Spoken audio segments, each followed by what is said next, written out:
आणि एका वेगळ्या विषयावर आपण या परिसंवादामध्ये चर्चा करणार आहोत आणि त्यासाठी माझ्याबरोबर सध्या आहेत advocate Amol Randive, Sitai seeds ODSC agro producers company limited या संस्थेचे संस्थापक।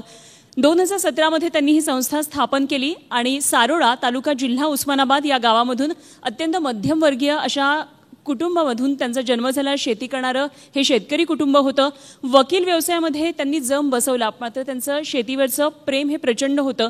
लहानपणापासून त्यांची शेतीशी जुळलेली नाळ या माध्यमातून त्यांनी शेतीमध्ये विविध प्रयोग केले आणि शेती उत्पादन नेमकं कसं वाढवता येईल यावर त्यांनी भर दिला आणि त्यासाठी सीताई सीड्स ओडीएसएफ ॲग्रोचे माध्यमातून त्यांनी शुद्ध आणि गुणवत्ता असलेलं प्रमाणित बियाणं उपलब्ध करून शेतकऱ्यांसाठी खरीप तसंच रब्बी हंगामातल्या सोयाबीन, तूर, उडीद, मूग, खरीप, कांदा, हरभरा, गहू, करडई अशा प्रमाणित शास्त्रशुद्ध गुणवत्तापूर्ण बियाणं त्यांनी विकसित केलं आणि त्याच संदर्भात आपण त्यांच्याबरोबर चर्चा करणार आहोत। नमस्कार आणि स्वागत तुमचं चर्चेमध्ये। पुढचे आपले गेस्ट आहेत अजित शशिकांत नरके, कोल्हापूर जिल्हा सहकारी दूध उत्पादक संघ गोकुळचे संचालक, कुंभी कासारी सहकारी बँकेचे अध्यक्ष, कोल्हापूर चेंबर ऑफ कॉमर्सचे सदस्य तसंच कुंभी कासारी शिक्षण प्रसारक मंडळ कुडीत्रेचे संचालक, अर्थ, शिक्षण, क्रीडा, सहकार, कृषी पूरक क्षेत्रामध्ये आपल्या अनुभवाद्वारे आमूलाग्र बदल घडवून आणणारे तज्ज्ञ अजित नरके सर, नमस्कार आणि स्वागत कार्यक्रमामध्ये। त्याचबरोबर आपल्याबरोबर पुढचे पाहुणे आहेत ते म्हणजे डॉक्टर चंद्रशेखर निमकर, 360 फार्माचे ते संस्थापक आहेत। गेली 30 ते 35 वर्ष सामाजिक आणि पर्यावरण क्षेत्रामध्ये ते काम करतात। MSc, PhD, MBA, LLB असा अत्यंत उच्च शिक्षित असा हा शेतकरी शेतीवर प्रचंड प्रेम, विविध प्रयोग करून शेतीचा दर्जा, पिकाचा दर्जा कसा वाढवता येईल यासाठी सातत्याने प्रयत्न केले। शेतीचं अर्थशास्त्र चांगला करणारा हा एक शेतकरी फार्मास्युटिकल प्रोफेशनल आहेत आणि एका अमेरिकेच्या कंपनीचे ते संचालक आहेत। आपण सुरुवात करताना निमकर सरांपासून करूया। सर, स्वागत तुमचं चर्चेमध्ये आणि सुरुवातीलाच प्रश्न विचारते। आत्ता आपली जी चर्चा झाली, अनेक जे मान्यवर या ठिकाणी आले होते आणि त्यांनी शेतकऱ्यांच्या राहणीमानाचा जो प्रश्न उपस्थित केला, खरं तर सुटाबुटामधले आपण सगळेजण शेतकऱ्यांच्या अशा राहणीमानावर चर्चा करतो, तेव्हा सर्वात आधी मला प्रश्न आणि मला समजलेलं एक उत्तर असं ते म्हणजे शेतकऱ्याला इन्कम नाही म्हणून ते राहणीमान सुधारत नाही, एवढंच आपण फक्त हे वरवर पाहायचं का? या प्रश्नाची नेमकं खोली कुठपर्यंत आहे? नमस्कार आणि धन्यवाद। खरं तर आत्तापर्यंत जेवढे वक्ते येऊन गेले त्यांच्या मनाने मी खूपच लहान आहे, कारण सगळ्यांचा अनुभव आणि सगळ्यांचं कार्य हे खूपच मोठं आहे। पण माझा जो काही अनुभव आहे त्याच्यावरती मी तुम्हाला सांगू शकतो की हा प्रश्न तुम्ही विचारताय तो आपल्या समाजामधला खराच प्रश्न आहे आणि याच्यासाठी मला जे पहिलं कारण दिसतं ते दुर्दैवाने आपल्या देशामध्ये शेतकऱ्याला पाहिजे तसा दर्जाच नाही। आधी मी माझ्या कामानिमित्त जगामध्ये कमीत कमी 50 देशांमध्ये फिरलो आहे आणि एक मला मोठा फरक दिसतो, पाश्चिमात्य देश म्हणा किंवा अगदी चीन आणि या साईडचे देशसुद्धा, की तिकडे शेतकरी हा एक सन्माननीय व्यक्ती म्हणून समजली जाते। म्हणजे आमच्या कित्येक कार्यक्रमाला, म्हणजे आमचं फार्मास्युटिकलचा उद्योग असताना तिकडे येणारे जे भरपूर म्हणजे MSc, PhD शिकलेली लोक आहेत, सायंटिस्ट आहेत, पण तेव्हा त्या कार्यक्रमाला जो चीफ गेस्ट आहे तो एक शेतकरी आहे, कारण ते लोक या गोष्टीवरती विश्वास ठेवतात की हा शेतकरी आहे म्हणून आपण सगळे खालती आहोत। पण आपल्याकडे शेतकऱ्याला पाहिजे तेवढा आधी सन्मान मिळतच नाही। त्यामुळे म्हणजे अगदी तुम्ही लहानात लहान बघाल तर कुठल्या तरी एखाद्या मुलीला लग्न करायचं असेल तर शेतकऱ्याच्या मुलाकडे तो बाप देणार नाही आपल्या मुलीला, पण त्याच्या मुलीचं लग्न करायचं असेल तेव्हा तो मात्र शहरातला मुलगा बघणार। त्यामुळे ही जी डिस्पॅरिटी जोपर्यंत संपत नाही, हाही जोपर्यंत आपण इक्वल लेवलवरती येत नाही, तोपर्यंत या वादाला कधी अंतच होणार नाही। आपण सगळ्यांनीच मिळून याच्यासाठी कोण एक व्यक्ती दोषी नाही आहे, आपली समाज पद्धत आणि आज जे काही चाललं आहे या सगळ्याच गोष्टी त्याला कारणीभूत आहेत, मी कारणीभूत आहे, सगळेच कारणीभूत आहेत त्याला। परंतु हा एक दर्जा प्रत्येक शेतकऱ्याला मिळाला पाहिजे आणि हा शेतकऱ्याला जेव्हा दर्जा मिळेल तेव्हाच हे सगळे प्रश्न सुटतील असं मला वाटतं। अगदी खरं आहे। एकदा तो दर्जाच मिळाला की मग ऑटोमॅटिकली कपडे वगैरे या सगळ्या गोष्टी या खूप बाहेरच्या गोष्टी आहेत फक्त, परंतु दर्जाच नाही मिळाला तर काय? मग आपण कुठल्या तरी एखाद्या ज्वेलर मधल्या दुकानाला म्हणतो अरे हा याचं काय चांदीचं दुकान आहे, याचं सोन्याचं दुकान आहे, पण हा शेतकरी आहे असं आपण काय मोठ्या सन्मानाने सगळेजण त्याच्याकडे बघत नाही। काही जण बघत असतील, हा मी म्हणतोय काय 100% खऱ्या याच्यातला भाग नाही, पण जे मला समाजात दिसतं ते मी तुम्हाला सांगतो। अगदी मी पुढे जाते. अजित नरके सरांना मला प्रश्न विचारायचा आहे. दुग्ध व्यवसाय संदर्भातले प्रश्न गेल्या काही दिवसामध्ये अनेकदा आम्ही माध्यमांमधून हाताळले आणि आत्तासुद्धा चर्चेमध्ये आपण पाहिलं दूध भुकटीचा जो प्रश्न होता किंवा दुग्ध व्यावसायिक दुग्ध उत्पादक शेतकरी जो आहे त्याच्या दरासाठीचा नेहमीचाच प्रश्न असता. गोकुळचे संचालक म्हणून आपण एकतर या सर्व प्रश्नांकडे कसं पाहता आणि दुग्ध उत्पादक शेतकऱ्यांना आपण आमच्या झी24 तासच्या या व्यासपीठावरून काय नेमका आश्वासित करू शकता? सर्वप्रथम झी24 तासने कृषी सन्मान या कार्यक्रमातून शेतीविषयक जेवढे अंग आहेत त्यातील सर्व लोकांना इथं बोलवून हा परिसंवाद ठेवलात याबद्दल मी सर्वांच्या वतीनं आपला आभार मानतो, अभिनंदन करतो. मगापासून जे काही सामाजिक कार्यकर्ते राजकीय कार्यकर्ते आपल्या इथं बोलून गेले त्यातून आपल्याला लक्षात आलं असेल की शेतीचा प्रश्न किती गहन आणि गंभीर झालेला आहे. आमचा कोल्हापूर जिल्हा ग्रेटर वेस्ट झोनचा भाग म्हणता येईल महाराष्ट्राच्या किंवा दक्षिण महाराष्ट्राचं प्रमुख अंग म्हणता येईल. एक साखरपट्ट्याचा भाग आहे आणि तिथं आम्ही नशीबवान आहोत की आम्हाला शेतीमधील उत्पन्नाशिवाय म्हणजे हॉर्टिकल्चर असेल, फ्लोरिकेशन असेल, प्रमुख पीक हे शुगर केन असेल त्याला जोडधंदा म्हणून आम्हाला 60 वर्षापासून दुधाचा व्यवसाय मिळू शकला. परंतु अलीकडच्या काळामध्ये जर बघितलं असेल जसं सांगितलं गेलं की गेल्या 50 वर्षामध्ये शेतीचा हमीभाव हा एक अधोरेखित करणारा प्रश्न झालेला आहे आणि तो हमीभाव कशाच्या आधारे दिला जावा हे प्रश्न कधीच सोडवले गेले नाहीत आणि याच्यामध्ये सरकार बदलत राहिले पण हा प्रश्न तसाच राहिला आहे. हाच प्रश्न दुधाकडे पण वळत गेला. गेल्या 15 वर्षामध्ये आपण जर बघितला तर आपल्या देशातील तरुण वर्ग हा दुग्ध व्यवसायापासून सुद्धा बाजूला जातेला दिसत आहे. थोडाफार तरुण वर्ग ह्या व्यवसायाकडे येत आहे, तो मात्र कॉशियसली यायला लागला आहे, पूर्ण माहिती घेऊन यायला लागला आहे. पण त्याचं पर्सेंटेज किती आहे? फार नगण्य आहे, 2% पण होणार नाही. मग हे प्रश्न निर्माण होतात की माझा प्रोडक्शन कॉस्ट काय आहे, मला तितका दर मिळतो का दुधाचा, आणि मग त्याच्यामध्ये सरकारनं एक पालकत्व स्वीकारून त्याच्यामध्ये भाग घेतला पाहिजे. ही भूमिका घेऊन सर्व लोक सरकारकडे मोठ्या आशेने बघतात. त्याचाच मागाशी आपण उल्लेख केला की दुधाच्या दराच्या बाबत सुद्धा शासनानं आता काही निर्णय घेतलेले आहेत. आमची सरकारला विनंती राहील की आता 5 रुपये लिटर गाईच्या दुधासाठी दिलं गेलं, स्वागतार्ह निर्णय. परंतु पूर्ण जगाचा विचार जर केला तर भारत आणि काही आग्नेय देशामध्ये म्हैशीचं उत्पादन केलं जाते आणि पर्टिक्युलरली आमचा वेस्ट झोन जो आहे तो त्याच्यामधला ब्रँड आहे. आज महाराष्ट्रामध्ये गोवा, कर्नाटक, तामिळनाडू, तेलंगणा आणि राजस्थान या 5 राज्यांमध्ये अनुदान दिलं जातं. पण ते गाईचं नुसतं देत नाहीत, म्हैशीला सुद्धा देतात. ॲव्हरेज हे 3 ते 5 रुपयेपर्यंतचं आहे. त्यामुळे म्हैशीचे उत्पादक सुद्धा आता आंदोलनाच्या पवित्रात कदाचित येतील की बाबा गाईचं दूध असलं तर हा एक ब्रँड आहे आणि हे दूध घेणारा एक ग्राहक वर्ग आहे खास. तर हे दूध जतन करायचं असेल तर आपल्याला म्हैशीच्या दुधाकडे सुद्धा बघावं लागेल आणि फक्त 5 रुपये दिले, 3 रुपये दिले यांना हा प्रश्न सुटणार नाही आहे.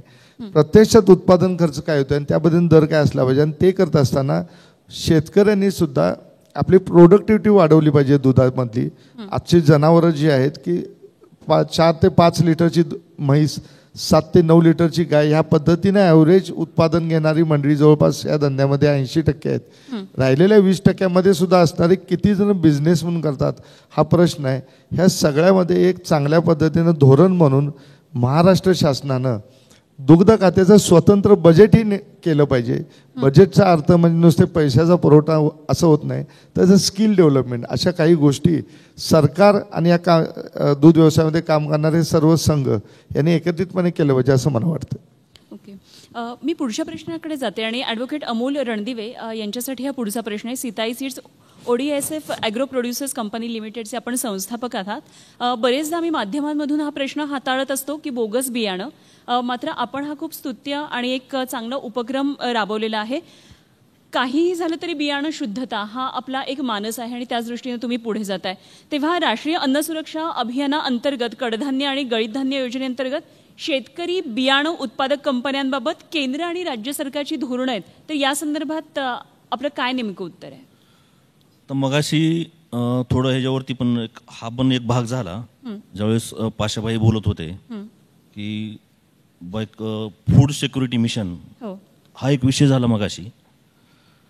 ह्याच्यामध्ये सगळ्यात महत्त्वाचं जे आहे की फूड सिक्युरिटी मिशनमध्ये राष्ट्रीय अन्न सुरक्षा अभियान म्हणून आपल्याकडे एक केंद्र सरकारची एक योजना आहे आणि ते आता 12वी पंचवार्षिक योजना आहे 12वी.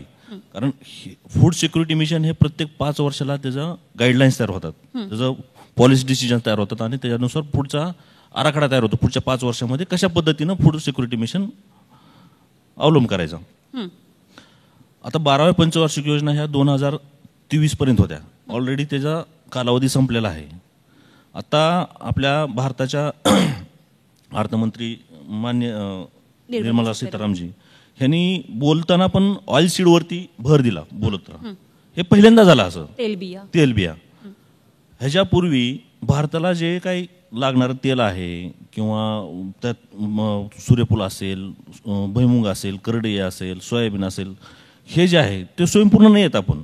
आणि आत्तापासून खूप मोठ्या प्रमाणावरती बाहेर देशामध्ये आपण तेल घेत होतो आणि ते पैसे आपले बाहेर देशात जात होते.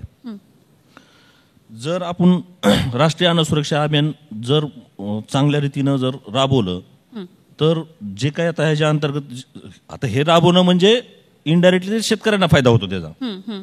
जर त्याच्यामध्ये भर देऊन आपल्या शेतकऱ्यांना प्रोत्साहन करून जर त्याच्यामध्ये उत्पादकता वाढवण्यासाठी वेगवेगळे प्रयोग केले, वेगवेगळ्या योजना आणल्या तर शेतकऱ्याचं पण अर्थकारण सुधारेल आणि आपल्या देशाचा जे बाहेर देशात पैसा चाललेला आहे तो थांबेल आणि आपल्या इथल्या लोकांना चांगल्या क्वालिटीचं खायला पण भेटेल. हा एक भाग झाला. परंतु एक गंमत सांगतो, आम्ही माझी शेतकरी उत्पादक कंपनी आहेच ओडेसेफ ॲग्रो, परंतु माझ्यासारख्या आपल्या राज्यामध्ये जवळजवळ 300 शेतकरी उत्पादक कंपन्या फक्त बियाण्यामध्ये काम करतात आणि ह्या पुढाऱ्याच्या नाहीत.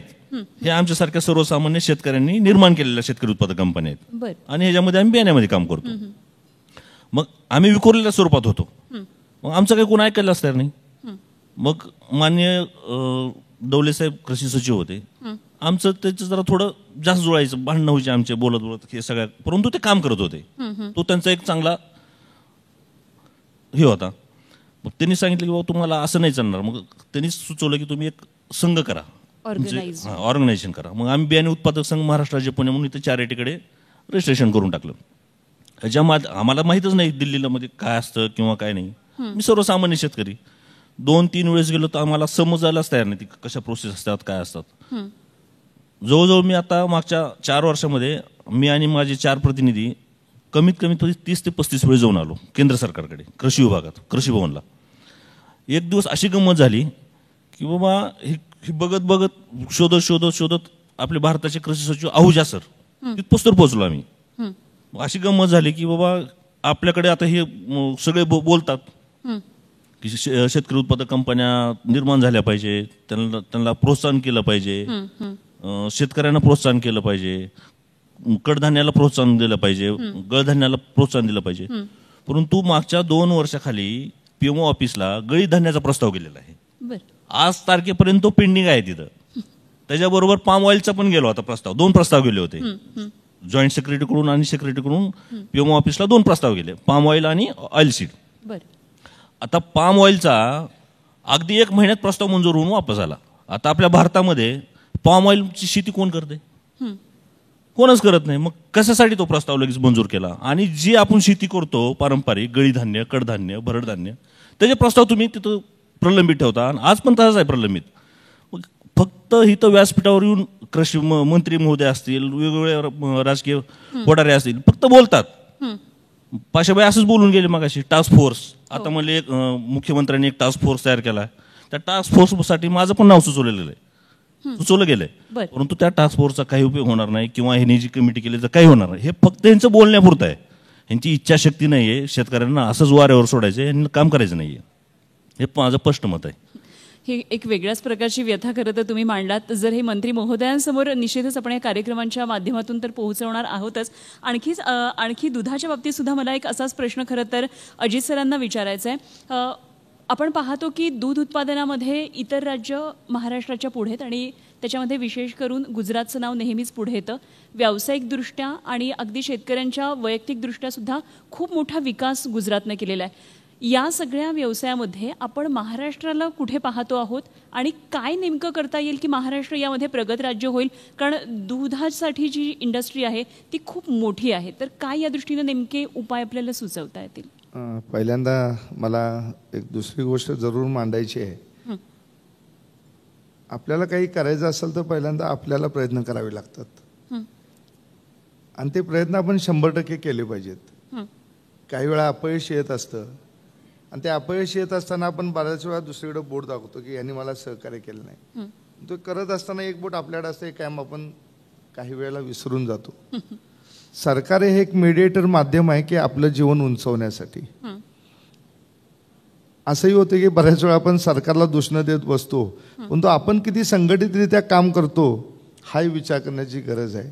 आपण जे प्रश्न विचारला त्याचं उत्तर ह्या वाक्यामध्ये आहे. गुजरातमध्ये अमूली फेडरल बॉडी आहे. त्यांचे 27 दूध संघ होते. जिल्हे सेपरेट झाल्यावर 35 झाले, परंतु त्यांची 27 संचालकांची बॉडी असते. प्रत्येक जिल्ह्याचा एक डायरेक्टर असतो. 2 जिल्हे सेपरेट झाले तर त्या 2 जिल्ह्यांचा अल्टरनेटिव्ह संचालक येतो आणि मग अमूल या ब्रँड खाली त्यांचे उत्पादन सगळे विकली जातात. आपल्या इथे तसं होत नाही. महाराष्ट्रामध्ये गोकुळनं 20 वर्षापूर्वी ह्यासाठी पुढाकार घेतलेला होता. पण आम्ही सगळे संस्थानिक झालेलो आहोत की मी तुझ्यात डोकावून बघणार नाही, तू माझ्यात बघू नकोस. आणि ह्या कदाचित महत्वाकांक्षा इच्छा एकमेकाला थडकत असल्यामुळं कदाचित आम्ही एकत्र येऊ शकलो नाही किंवा तो एक प्रयत्न महानंदच्या माध्यमातून झाला, परंतु तो यशस्वी झाला नाही. मग आता यशस्वी झालं नाही म्हटलं मग आपण थांबलं पाहिजे का? आज भारत जगामध्ये पहिल्या नंबरला आहे. 255 कोटी लिटर जागतिक उत्पादन आहे पर डे. त्याच्यामध्ये 24% हिस्सा आज भारताचा आहे. 1 नंबरला आहे भारत.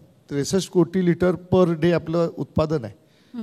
परंतु निर्यातीमध्ये आपण कितव्या नंबरला आहे? नंबर सुद्धा कितवा आहे माहीत नाही, कारण निर्यातीमध्ये आपला हिस्सा फक्त 0.6% आहे, 0.5%.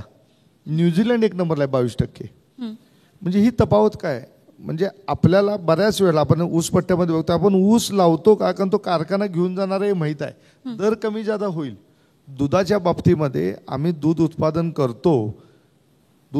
करतो ते विक्री करायचा प्रयत्न करतो, परंतु एक्सेस राहिलेल्या दुधाचं काय करायचं आणि त्याची निर्यात कशा पद्धतीने केली पाहिजे ह्याच्यामध्ये आम्ही कमी पडतो.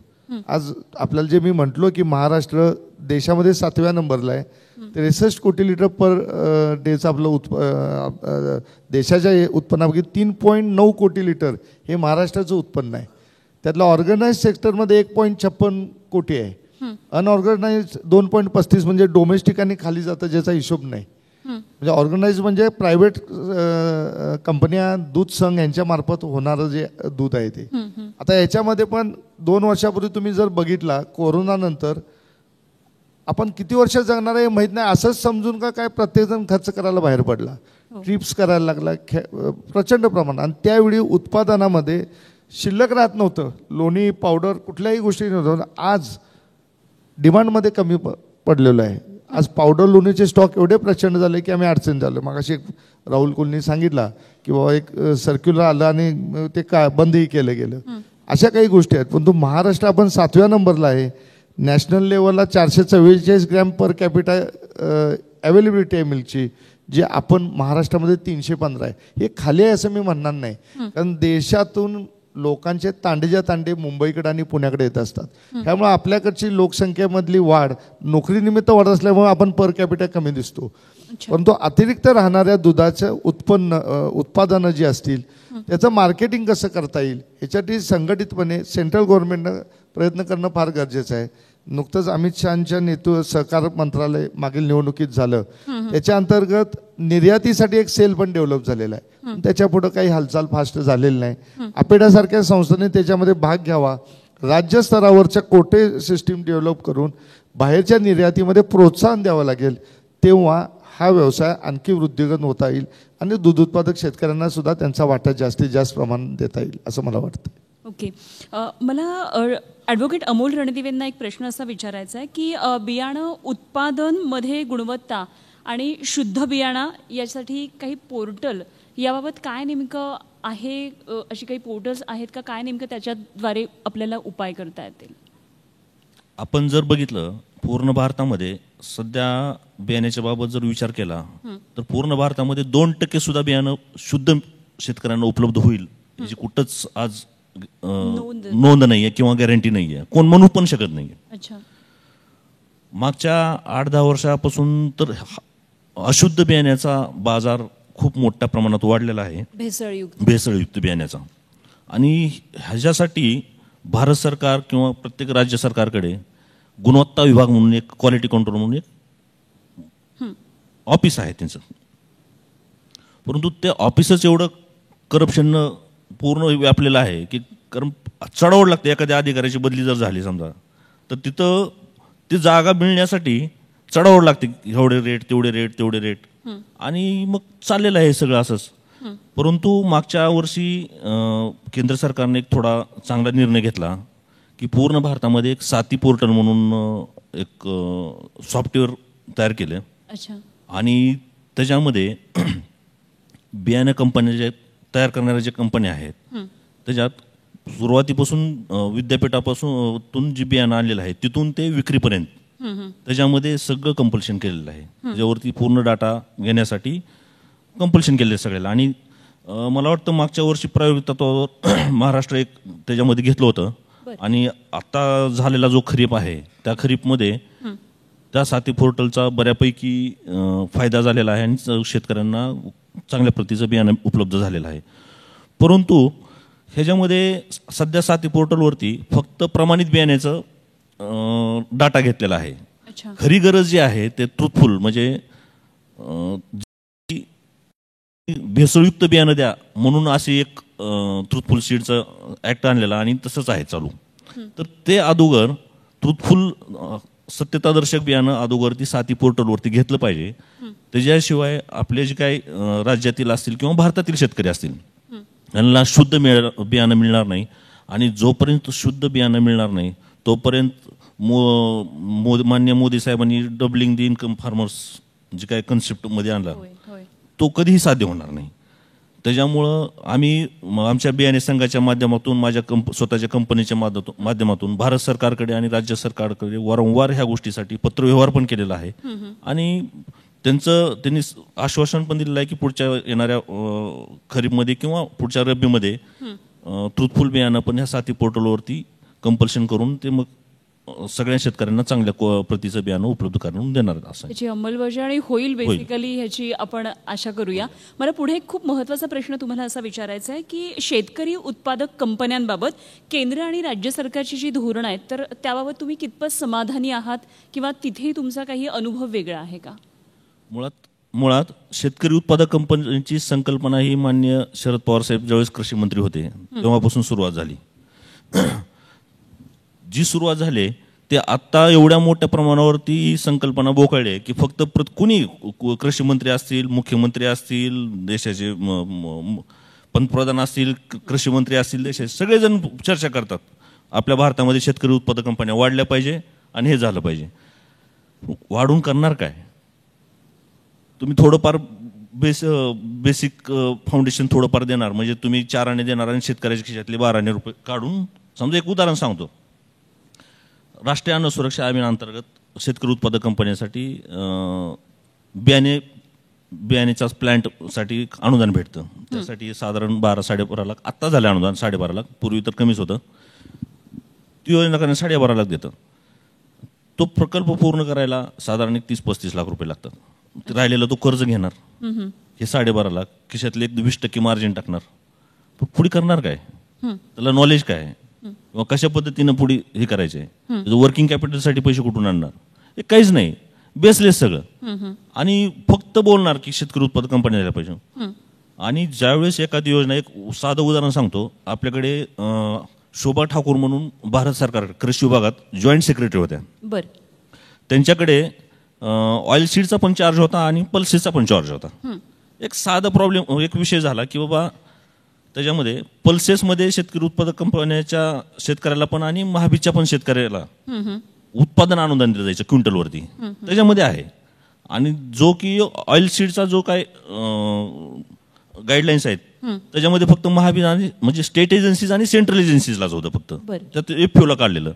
मग भेटलो मॅडमला जाऊन, मॅडम हे असा विषय आहे. म्हटलं आपल्याला देता येणार नाही. मी म्हटलं मग पल्सेसमध्ये कसं देता? नाही मला बघावं लागेल. अहो मॅडम म्हणलं तुमच्याकडेच आहेत दोन्ही चार्ज, तुम्हीच आहेत त्याचे बाप तुम्हीच आहेत त्या योजनेचे दोन्ही, तुम्हाला सांगता आलं पाहिजे ना. काही नाही, आम्ही 2, 3, 6 महिने चक्कर मारल्या, बिलकुल हात लावला नाही. मग असं जर फक्त बोलायचं की शेतकरी उत्पादक कंपन्यांना प्राधान्य दिलं पाहिजे, तयार झाल्या पाहिजे, मग कशासाठी करता? उलट तो चुकी नका करू. जो शेतकरी आता जो जगायला लागला ना त्या पद्धतीने त्याला जगू द्या. तर तो कमीत कमी तो कर्जबाजारी तर होणार नाही. आता तुम्ही त्या शेतकरी उत्पादक कंपनी नावाखाली त्या शेतकऱ्याला आणणार, तुम्ही 4 आणे देणार, त्याच्या खिशातले 4 आणे काढणार, 8 आणे बँकेतून कर्ज घ्यायला लावणार आणि ते तुमच्या 4 आणे नादात ते 12 आणे संपवून टाकणार आणि पुन्हा आत्महत्या करणार.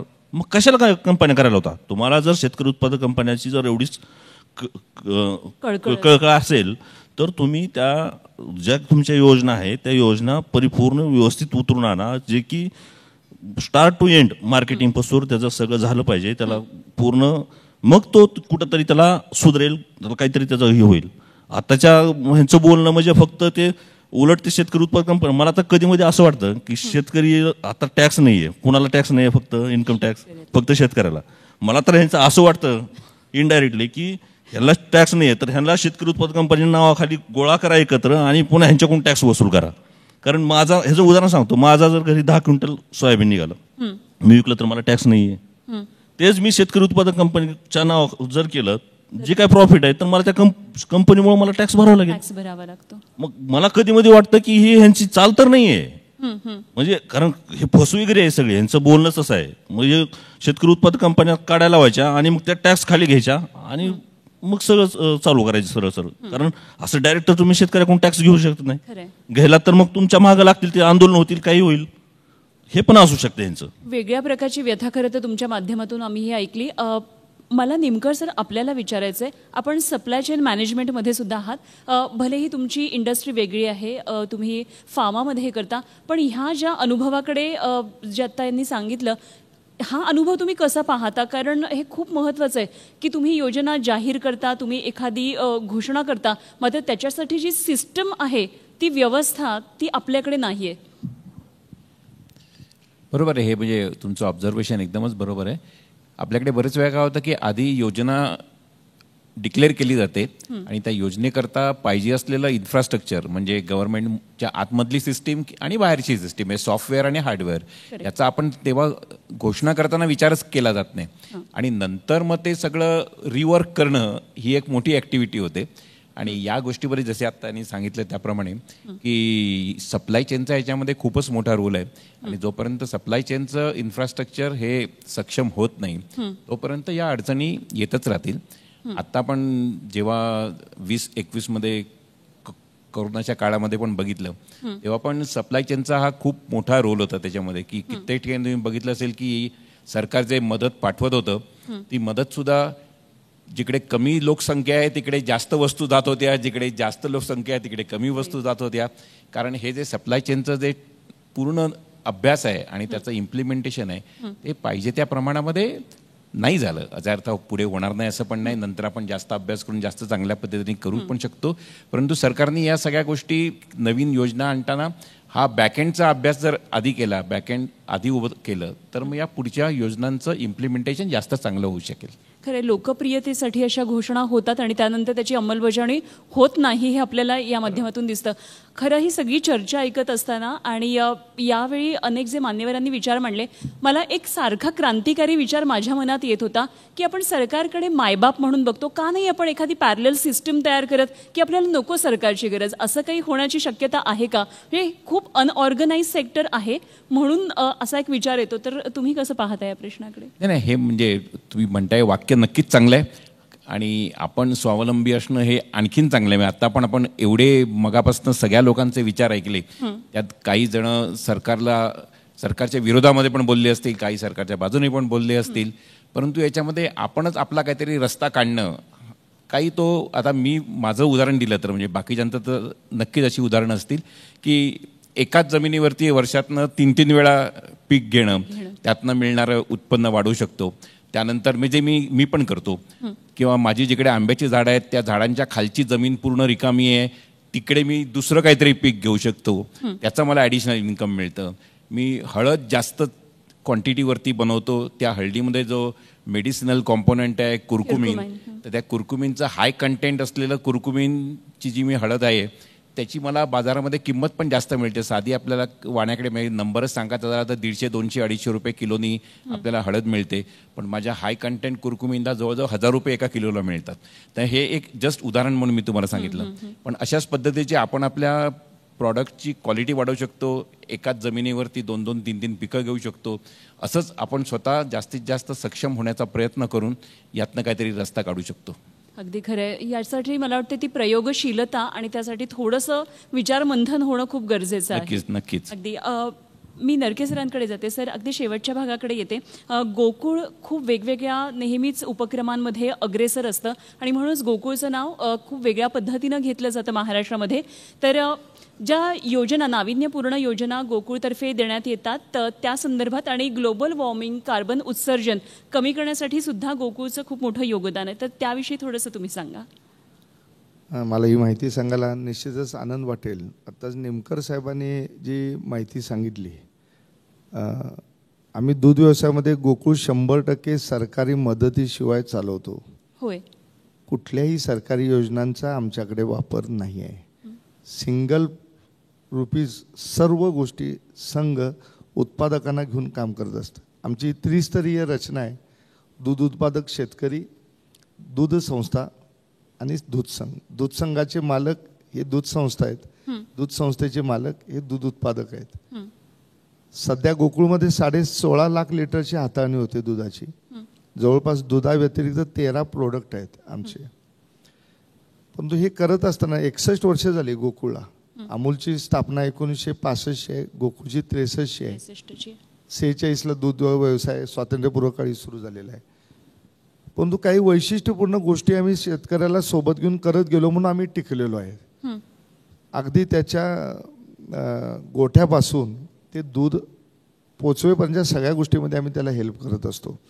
सगळ्यात वैशिष्ट्यपूर्ण योजना म्हणजे आम्ही दूध उत्पादकाची पेन्शन योजना सुरू केलेली आहे. जवळपास आमचे 50 कोटी रुपये आज तिथे जमा आहेत. देशातील गोकुळ ही एकमेव संस्था आहे की दूध उत्पादकांना पेन्शन लागू करते. ज्याच्यामध्ये पर लिटर आम्ही 15 पैसे, उत्पादकाचे 15 पैसे आणि डेअरीचे 10 पैसे असतात.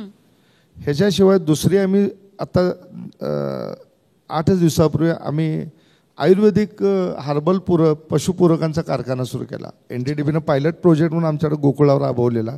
प्रतितास 50 किलोची आमची क्षमता आहे त्याच्यामध्ये. हे कशासाठी आहे तर सुप्त मस्टायसिस असतात किंवा वेगवेगळ्या पद्धतीचे ताप येतात जनावरांच्यामध्ये, अपचन होतं, कासेचा दाह वगैरे, अशा सगळ्या गोष्टींमध्ये ही औषधं उपयोगी पडतात. याच्यामुळं याला औषधं म्हणता येणार, याला पशुपूरकं म्हणता येईल. कारण याच्यामुळं औषधांच्यावरचा खर्च कमी होतो आणि त्याच्यापेक्षा जनावरांच्या पासून चांगल्या क्वालिटीचं सकस दूध मिळतं, जनावरं सशक्त राहतात. अशा पद्धतीने हर्बल पशुपूरकांचं एक नवीन योजना सुरू केली जी आम्ही त्यांना म्हणजे कोणत्याही बेनिफिटशिवाय म्हणजे प्रॉफिटशिवाय आम्ही शेतकऱ्यांना द्यायला लागलेलो आहे. नो लॉस नो प्रॉफिट बेसिसवर. पशुखाद्य कारखानाही आमचा तसाच आहे. तिसरं आमची वासरू संगोपन योजना आहे ज्याच्यामध्ये आतापर्यंत आम्ही वेगवेगळ्या 91 कोटी रुपयेपर्यंतचे रोख सबसिडीज दिलेल्या आहेत. गोठ्यामध्ये जातीवंत जनावरं रेडी आणि पाडी जन्माला याव्यात म्हणून आम्ही वेगवेगळ्या योजना राबवतो. आत्ताच सुरू झालेल्या IVF टेक्नॉलॉजी जी आहे ती जनावरांच्यामध्ये आहे. आम्ही 500 जनावरांच्यावर हैदराबादच्या रिसर्च सेंटरशी टाईप करून आमचा कार्यक्रम चालू आहे. ह्याच्याशिवाय आम्ही वंध्यत्व शिबिर आम्ही घेतलं. वंध्यत्व शिबिर हा असा विषय होता की आम्हाला वर्षभरामध्ये जवळपास 40,000 जनावरं अशी सापडायची की ज्याच्यामध्ये भाकड किंवा वंध्यत्वाचा प्रॉब्लेम येतोय. आम्ही वंध्यत्व शिबिरं घेतली आणि त्यातून 10,000 जनावरं आम्ही गेल्या 6 महिन्यामध्ये पुन्हा गाभण घालवलेले आहेत. हा प्रकल्प असा झाला की राज्याच्या दुग्ध विकास खात्याच्या सचिवांनी हा प्रोजेक्ट त्यांच्या लक्षात घेऊन पशुसंवर्धन विभाग प्रत्येक जिल्ह्याचे महाराष्ट्रात जे आहेत तिथं त्यांनी ही योजना राबवायला सांगितली. अलीकडे शेतीचं क्षेत्र कमी व्हायला लागलं हे आपण बघतोय. त्यामुळे दुग्ध व्यवसायामध्ये सुकाचारा पण मिळत नाही. त्याच्यामध्ये आम्ही TMR ब्लॉकची आम्ही सुरुवात केली. आज 10 टनाचा TMR ब्लॉक आम्ही 40 टनापर्यंत नेलेला आहे. आणि अशा पद्धतीचा कारखाना काढलेला गोकुळ हा देशातला फक्त दुसरा आहे. एक हनुमानगडला आहे आणि दुसरा गोकुळ आहे.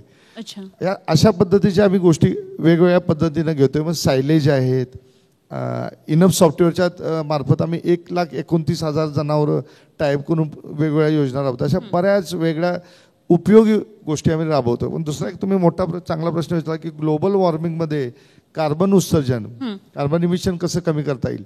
ह्याच्यामध्ये आमचा आता एक महिन्याभरातच प्रोजेक्ट सुरू आहे, महिन्याभरात आमचं सुरू होईल. आता आम्ही कार्बन इमिशनसाठी कॅप्टिव्ह एनर्जी थ्रू आम्ही सोलर प्रोजेक्टमध्ये गेलेलो आहे. सोलापूरमध्ये करमाळा तालुक्यात लिंबेवाडी म्हणून गाव आहे, तिथं आमचा 6.5 मेगावॅटचा सोलर प्रोजेक्ट जवळपास 29 कोटी रुपये खर्च करून वर्षाला आमची 6.5 कोटी रुपयाची बचत त्याच्यामधून होणार आहे. लाईटची बचत तुम्ही म्हटला तर जवळपास 4.5 lakh unit per month average. शेवटला लाईट कशातून तयार होते? कोळसा, औष्णिक वीज म्हणजे कोळशातून होते. त्याच्यामध्ये आम्ही जेव्हा सौर ऊर्जा करतो तेवढी बचत आम्ही तिकडून घेणारी, ती तयार करणारी वाचली इतर गोष्टींना जाऊ शकते. आमच्या इथे स्टीम टर्बाईन्स आम्ही केल्या आहेत, गॅस टर्बाईन्स आहेत, याच्यातून जवळजवळ 1300 युनिट एक्स्ट्रा स्टीम जी राहते त्याच्यातून आम्ही एनर्जी जनरेट करतो. अशा काही गोष्टी केल्या आहेत. ह्याच्यापेक्षा महत्त्वाचं म्हणजे आम्ही रेशन बॅलन्सिंग प्रोग्राम अतिशय इफेक्टिव्हली चालवतो. संतुलित आहार प्रोग्राम म्हणता येईल. त्याच्यामध्ये मगाशी मी जो उल्लेख केला, इनपच्या 1,29,000 जनावरांना आम्ही जवळपास पोहोचलेलो आहोत आणि ज्याच्यामध्ये रेशन बॅलन्सिंग होतं. आणि त्याच्यामुळे जनावरांच्या पोटामध्ये मिथेन गॅस तयार होत असतो. त्याचं उत्सर्जन शेवटला 1 किलो मिथेन म्हणजे जवळपास 85 किलो कार्बन. तर आम्ही ह्या 1,29,000 जनावरांच्या मध्ये रेशन बॅलन्सिंग प्रोग्राम राबवून 13.5% मिथेनचं प्रोडक्शन कमी केलं. असे आम्ही इनोव्हेटिव्ह प्रोग्राम्स वेगवेगळ्या पद्धतीनं घेत असतो. मग कार्बन विसर्जनासाठी आज ग्रीन एनर्जीकडे आपण जाणार, सगळं जगच जायला लागलं, तर असे प्रोडक्ट घेतो. शेतकऱ्याला उपयोगी पडणार अशा वेगवेगळ्या गोष्टी घेतो. शेतकऱ्यांना आम्ही वेगवेगळ्या पद्धतीच्या 35 योजना देतो. इयरली आम्ही जवळपास 35 ते 36 कोटी रुपये त्यांना अनुदान स्वरूपात देतो. लिटरला जवळजवळ 0.75 पैसे पर लिटरला आम्ही त्यांना त्या पद्धतीच्या कमी इन्सेंटिव्ह बेसिसमध्ये सगळ्या सर्व्हिसेस पुरवतो. जवळपास 50 कोटी लिटर आमचं वर्षाचं कलेक्शन आहे. त्याचा विचार जर केला तर ते इन्सेंटिव्ह 25 ते 26 कोटीपर्यंत जातो. गोकुळच्या उत्पादकांना पर्टिक्युलरली स्वामीनाथन आयोग वगैरे म्हणतो हमी भाव देत असताना उत्पादन आधारित देण्यात यावा. गोकुळमध्ये जे काय आम्ही उत्पन्न मिळवतो त्याच्या 82% परतावा हा आमचा गोकुळच्या उत्पादकांना जातो. आणि तो पॅरलल बनासकांठा, गोकुळचा बनासकांठा संघ सगळ्यात मोठा आहे, त्यांचं 90 लाख लिटर पर डेचं कलेक्शन आहे.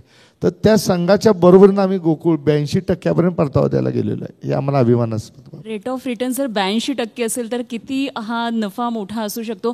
मला असं वाटतं जो मी प्रश्न विचारला होता, का सरकारच प्रत्येक वेळी आपण एक पॅरलल व्यवस्था का उभी राहू शकत नाही, तर हे तुमच्या मला वाटतं हेच त्याचं उत्तर आहे. अशा व्यवस्था उभ्या राहू शकतात, पण त्यासाठी सक्षम पर्याय सुद्धा तेवढाच पुढे येणं खूप गरजेचं आहे. मला वाटतं खूप वेगळ्या पद्धतीने आपली ही चर्चा झाली आणि खूप आशादायी चित्र आपण गोकुळच्या माध्यमातून सरांच्या उत्तराच्या माध्यमातून मांडलं. आणि त्याचबरोबर व्यथा सुद्धा किती वेगळ्या प्रकारे असू शकतात एखाद्या फार्मर प्रोड्युसरचं हे सुद्धा पाहिलं. आपण तिघेजण या चर्चेमध्ये सहभागी झालात, आपले मनापासून आभार.